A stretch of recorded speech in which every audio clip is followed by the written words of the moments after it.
Hello दोस्तों, welcome back our YouTube channel ubiquitous study. कैसे हैं आप सभी लोग? उम्मीद करते हैं कि आप लोग अच्छे होंगे। तो दोस्तों, आज से हम लोग इलाहाबाद हाई कोर्ट की जो वैकेंसी आई है stenographer, junior assistant, group D और डाइवर, क्योंकि दोस्तों इन सभी पोस्टों के लिए जो सिलेबस हैं वह समान है। ठीक है, सामान्य सिलेबस हैं जो है। और आज हम लोग जो प्रैक्टिस सेट करेंगे वह जनरल स्टडीज का करेंगे और यह जो है हमारा पहला प्रैक्टिस सेट है। तो दोस्तों इसको आप लोग जो है जरूर कर लीजिएगा। और इसी के साथ में दोस्तों हम लोग जो है हिंदी का भी प्रैक्टिस सेट करेंगे। यहाँ से क्वेश्चन आपको एग्जाम में जरूर से जरूर देखने को मिलेंगे, इसीलिए आप लोग जो है इसको जरूर से जरूर कर लीजिएगा। तो आइए हम लोग शुरू करते हैं। हमारा जो पहला क्वेश्चन है वह है जोंग सोंग चोटी कहाँ पर स्थित है। तो दोस्तों जोंग सोंग जो चोटी है वह हिमालय पर्वत का जो है भाग है और यह जो है विश्व का 57वां जो है सबसे ऊंचा पर्वत है। और ये कहाँ पर स्थित है? तो यह है सिक्किम में स्थित है, यानी कि ऑप्शन ए इसका सही हो जाएगा। अगला क्वेश्चन है, हाल ही में भारतीय सेना की पहली महिला सूबेदार कौन बनी है? तो दोस्तों इसका सही उत्तर हो जाएगा प्रीति रजक, यानी कि ऑप्शन बी इसका सही हो जाएगा। अगला क्वेश्चन है, निम्नलिखित में से श्रीलंका का राष्ट्रीय खेल कौन सा है? तो श्रीलंका का राष्ट्रीय खेल वॉलीबॉल है, यानी कि ऑप्शन ए इसका सही हो जाएगा। अगला क्वेश्चन है, देश में सड़क दुर्घटनाओं को कम करने के उद्देश्य से पहली बार किस राज्य सरकार ने सड़क सुरक्षा बल का गठन किया है? तो दोस्तों इसका सही उत्तर हो जाएगा ऑप्शन डी, पंजाब सरकार ने किया है। सड़क सुरक्षा बल का मतलब क्या हुआ? तो दोस्तों प्रत्येक 30 किलोमीटर पर सड़क सुरक्षा बल की जवान एक जो है गाड़ी के साथ खड़े होंगे। उस एरिया में अगर एक्सीडेंट होता है, दुर्घटना होती है, तो उस जवान की जिम्मेदारी होगी कि उसको जो है हॉस्पिटल तक पहुंचाएगा। तो यही है सड़क सुरक्षा बल। हमारा अगला क्वेश्चन है, भारतीय राष्ट्रीय कांग्रेस की स्थापना किस शहर में हुई थी? तो दोस्तों भारतीय राष्ट्रीय कांग्रेस की जो स्थापना है वह हुई थी 28 दिसंबर 1885 को। कहाँ पर हुई थी? तो यह हुई थी दोस्तों गोपाल दास, क्या नाम है? गोपाल दास तेजपाल संस्कृत कॉलेज में हुई थी। और ये कहाँ पर स्थित है? तो यह दोस्तों मुंबई में स्थित है, यानी कि इसका सही उत्तर ऑप्शन सी हो जाएगा। हमारा अगला क्वेश्चन है, संविधान के किस अनुच्छेद के अंतर्गत अधीनस्थ न्यायालय या जिला न्यायालय का प्रावधान किया गया है? तो दोस्तों इसका सही उत्तर हो जाएगा ऑप्शन सी, अनुच्छेद जो है 233 में इसका जो है प्रावधान किया गया है। हमारा अगला क्वेश्चन है, निम्नलिखित कथनों में से कौन सा सत्य नहीं है? तो देखते हैं हम लोग। पेनगंगा गोदावरी की सहायक नदी है, ये सही है। सोन का उद्गम मध्य प्रदेश में अमरकंटक के निकट है, ये भी सही है। गांधी सागर बांध मध्य प्रदेश राज्य के मंदसौर जिले में स्थित है, ये भी सही है। इंदिरा सागर बांध मध्य प्रदेश के खरगोन जिला, अगर खरगोन जिला के स्थान पर खंडवा होता, क्या होता? खंडवा होता, तो ये भी ऑप्शन सही हो जाता। यानी कि जो इंदिरा सागर बांध है मध्य प्रदेश के खंडवा जिले में स्थित नर्मदा नगर में नर्मदा नदी की एक बहु परियोजना है। यानी कि अगर खरगोन की जगह खंडवा होता तो यह ऑप्शन सही हो जाता। सो इसलिए इसका जो सही उत्तर हो जाएगा ऑप्शन डी हो जाएगा। हमारा अगला क्वेश्चन है, एफएम रेडियो का पेटेंट किसने कराया था? तो दोस्तों इसका जो सही उत्तर हो जाएगा ऑप्शन सी हो जाएगा, एडविन एच आर्मस्ट्रांग ने कराया था। रेडियो यानी कि पेटेंट का मतलब क्या होता है? दोस्तों पेटेंट का मतलब होता है यदि कोई व्यक्ति किसी चीज का आविष्कार करता है, वह चाहे कोई चीज का आविष्कार हुआ, चाहे कोई उसका जो है बनाया गया वस्तु हो, कोई सेवा हो, उसका यदि वह पेटेंट करा लेता है तो उस पर जो है उस व्यक्ति का अधिकार हो जाता है। यानी कि अब जो है उस सेवा को, उस वस्तु को कोई भी बिना उस व्यक्ति के परमिशन के उसको जो है बेच और सकता है। तो इसका ये जो है मतलब होता है अगर किसी चीज का आप लोग पेटेंट करा देते हैं। हमारा अगला क्वेश्चन है, रेगिस्तानी क्षेत्र में किस प्रकार की वनस्पति सामान्य रूप से पाई जाती है? तो दोस्तों जो रेगिस्तानी क्षेत्र होते हैं वहां पर दोस्तों वर्षा कम होती है। वर्षा कम होने के कारण जो है वहां की जो जमीन होती है वह जो है बहुत ही सूखी होती है। तो वहां पर ऐसे पौधे पाए जाएंगे जिनको पानी की बहुत ही कम आवश्यकता होती है। फॉर एग्जाम्पल हम लोग देख सकते हैं जैसे बबूल हुआ। बबूल आप लोग देखेंगे जो कछार एरिया होता है जहाँ पर पानी वगैरह बहुत कम होते हैं वहाँ पर बबूल आपको उगते हुए दिखेंगे, वहाँ पर झाड़ियाँ उगती हुई दिखेंगी।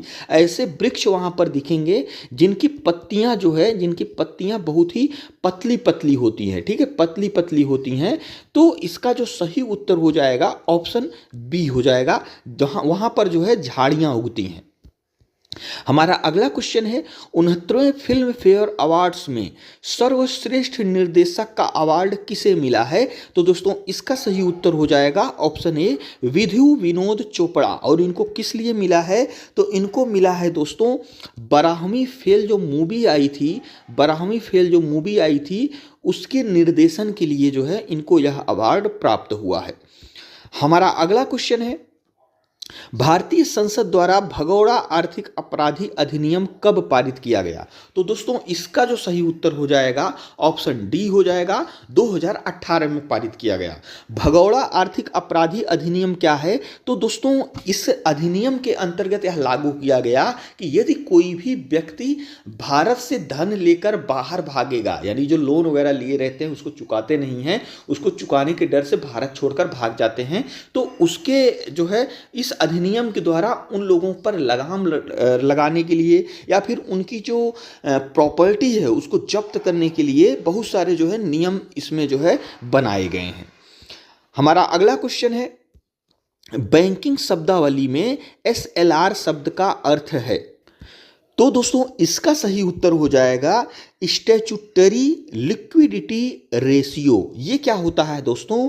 ये जो है जो RBI है, हमारा जो RBI है जिसको बैंकों का बैंक कहा जाता है, RBI दोस्तों इसका इस्तेमाल जो है बैंकों के पास मौजूद जो तरलता होती है, जो तरलता होती है, तरलता का मतलब ये हुआ लिक्विडिटी, जो उनके पास धन होते हैं, पैसे होते हैं, कैश में जो होते हैं, यानी कि जो भौतिक रूप से होते हैं उन्हीं को जो है जो भौतिक रूप से आपका धन है उसी को तरल कहते हैं, ठीक है।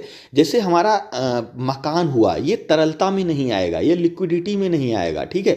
इसको बेचने के लिए पहले हम लोग जो है किसी ग्राहक को पकड़ेंगे, उसको बेचेंगे, फिर हमें जो है तरलता मिलेगी। यानी कि तरलता एक ऐसा चीज होता है जिसके बदले में आपको कोई भी चीज तुरंत मिल जाए। तो सबसे तरलता किसमें, लिक्विडिटी सबसे ज्यादा किसमें होती है? तो वह होती है कैश में। किसमें होती है? कैश में, ठीक है। तो उसी को दोस्तों तरलता कहते हैं। तो RBI जो होता है जो है SLR का इस्तेमाल बैंकों के पास जो मौजूद तरलता होती है उसका आकलन करने के लिए जो है करता है। तो इसका सही उत्तर ऑप्शन ए हो जाएगा। हमारा अगला क्वेश्चन है, निम्नलिखित में से कौन सा जानवर स्तनपायी है? इसमें से कौन सा जानवर स्तनपायी है? स्तनपायी का मतलब क्या होता है दोस्तों? ऐसे जानवर जिनमें रीढ़ होता है और जो है हवा में सांस लेते हैं। और सबसे अच्छा उदाहरण ये है कि जो स्तनपायी होते हैं उनमें जो मादा होती हैं उनमें दोस्तों ऐसी ग्रंथियां पाई जाती हैं जिनसे दोस्तों दूध का उत्पादन होता है। उन सभी जानवरों को स्तनपायी कहते हैं, ठीक है, स्तनपायी कहते हैं। तो इसका जो सही उत्तर हो जाएगा ऑप्शन डी हो जाएगा, जो व्हेल है वह स्तनपायी जानवरों में आता है। हमारा अगला क्वेश्चन है, भारतीय तटरक्षक दिवस किस तिथि को मनाया जाता है? तो दोस्तों भारतीय तटरक्षक दिवस जो होता है वह मनाया जाता है ऑप्शन बी 1 फरवरी को मनाया जाता है। तटरक्षक का मतलब क्या होता है दोस्तों? जो भारत के तटीय क्षेत्र यानी जो समुद्री क्षेत्र हैं, समुद्र के किनारे की जो तट हैं, उन्हीं को दोस्तों तटीय क्षेत्र कहते हैं। उसकी रक्षा के लिए जो कर्मचारी लगे होते हैं, उनको प्रोत्साहित करने के लिए दोस्तों यह दिवस प्रत्येक 1 फरवरी को मनाया जाता है। हमारा अगला क्वेश्चन है, हाल ही में सुल्तान इब्राहिम इस्कंदर ने किस देश के राजा के रूप में शपथ ग्रहण की? तो दोस्तों इसका सही उत्तर हो जाएगा ऑप्शन ए, मलेशिया। दोस्तों जो मलेशिया है उसके जो राजा हैं वह सुल्तान इब्राहिम इस्कंदर हैं, जो अभी जो है हाल ही में शपथ लिए हैं। और दोस्तों अगर हम मलेशिया की राजधानी की बात करें तो इस राजधानी का नाम है कुआला लंपुर। क्या नाम है? कुआला लंपुर इसकी राजधानी है। और इसको स्वतंत्रता कब मिली थी? तो दोस्तों इसको स्वतंत्रता मिली थी 31 अगस्त 1957 को स्वतंत्रता मिली थी। और अगर हम मलेशिया की मुद्रा की बात करें तो इसकी मुद्रा है रिंगित। क्या नाम है? रिंगित। कभी कभी आपके एग्जाम में पूछ लिया जाता है कि इस देश की मुद्रा क्या है या फिर राजधानी क्या है। हमारा अगला क्वेश्चन है, विश्व सांख्यिकी दिवस कब मनाया जाता है? तो दोस्तों इसका जो सही उत्तर हो जाएगा ऑप्शन डी हो जाएगा। 20 अक्टूबर को दोस्तों विश्व सांख्यिकी दिवस के रूप में मनाया जाता है। और दोस्तों विश्व सांख्यिकी दिवस की बात करें तो यह सबसे पहले मनाया गया था, कब मनाया गया था? 20 अक्टूबर 2010 को, 20 अक्टूबर 2010 को मनाया गया था। और दोस्तों यह जो है प्रत्येक 5 वर्ष पर मनाया जाता है, ऐसा नहीं है कि हर वर्ष मनाया जाता है। तो इसको आप लोग ध्यान दीजिएगा कि जो विश्व सांख्यिकी दिवस है यह प्रत्येक 5 वर्ष पर मनाया जाता है। और दोस्तों यह पिछली बार कब मनाया गया था? तो यह पिछली बार 2020 को मनाया गया था। अब ये कब मनाया जाएगा? तो यह अब मनाया जाएगा 2025 में, यानी कि 20 अक्टूबर 2025 में मनाया जाएगा। ठीक है। और दोस्तों अगर हम बात करें राष्ट्रीय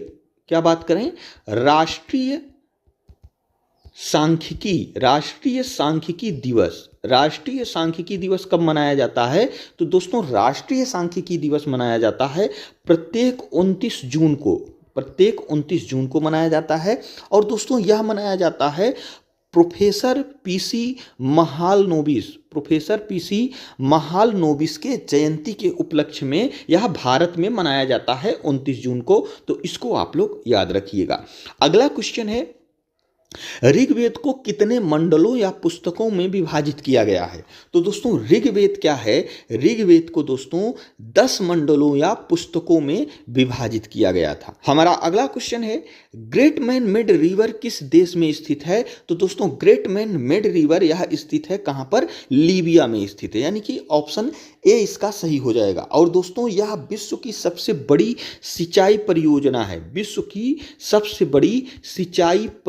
है। या फिर हम लोग इसको कह सकते हैं कि यह दोस्तों जो है मानव द्वारा निर्मित जो है एक नदी है, यानी कि आप इसको कह सकते हैं कि यह जो है मानव द्वारा निर्मित एक नदी है। जो नदी होती हैं दोस्तों, नदी जो होती हैं वो जो है मुख्यतः क्या होता है कि वो जो है प्राकृतिक रूप से उनका निर्माण होता है। ठीक है, इसको जो है कोई मनुष्य इसका निर्माण नहीं कर सकता है। लेकिन ये जो ग्रेट मैन मेड रिवर है, इसका नाम ही आप लोग देख लीजिए, महान आदमी जो है नदी का निर्माण, यानी कि यह जो है एक प्रकार से मानव द्वारा निर्मित नदी है। हमारा अगला क्वेश्चन है, किसी भी परिसंकटमय नियोजन में काम करने के लिए 14 वर्ष से कम उम्र के बच्चों का निषेध भारतीय संविधान के किस अनुच्छेद में वर्णित है? तो दोस्तों इसका जो सही उत्तर हो जाएगा ऑप्शन सी हो जाएगा, अनुच्छेद 24 में वर्णित है। दोस्तों अगर हम अनुच्छेद 23 और 24 की बात करें तो इसमें क्या प्रावधान है? इसमें प्रावधान है दोस्तों शोषण के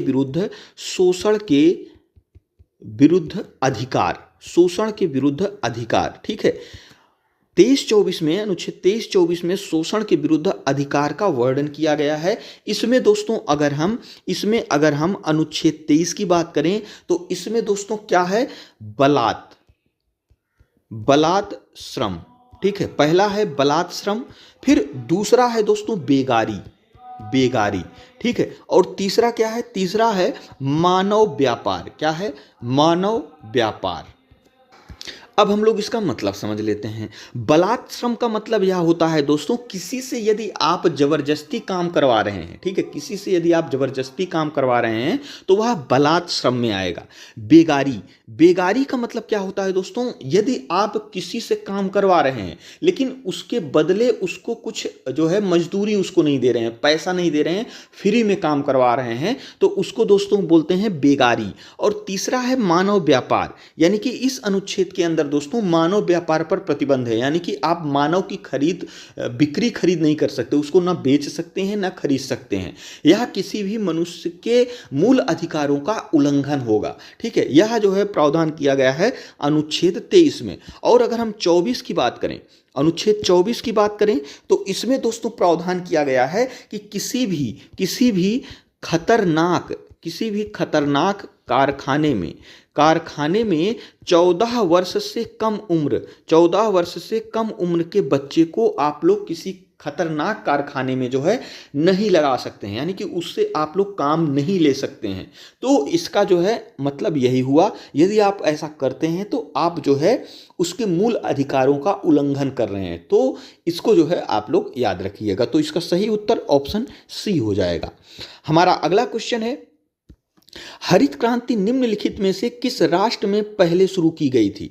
तो दोस्तों जो हरित क्रांति है वह शुरू की गई थी मैक्सिको में, यानी कि ऑप्शन बी इसका सही हो जाएगा। और आप लोग इसको बताइएगा कि यह जो है हरित क्रांति भारत में इसकी शुरुआत कब हुई थी, आप लोग कमेंट बॉक्स में जरूर बताइएगा।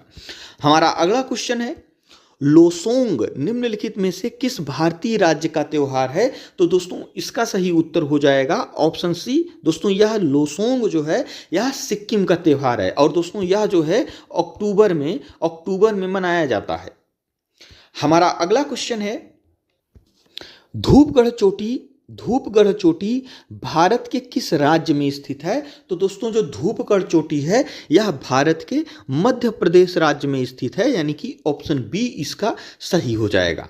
अगला क्वेश्चन है, किसी एक व्यक्ति को भारतीय सर्वोच्च न्यायालय के न्यायाधीश के रूप में नियुक्त होने के लिए उच्च न्यायालय में कितने वर्षों तक अभ्यास करना अनिवार्य है? यानी कि अगर आप सर्वोच्च न्यायालय के न्यायाधीश बनना चाहते हैं तो आपको जो है उच्च न्यायालय में कम से कम 10 वर्ष तक सेवा देनी पड़ेगी, यानी कि ऑप्शन बी इसका जो है सही हो जाएगा।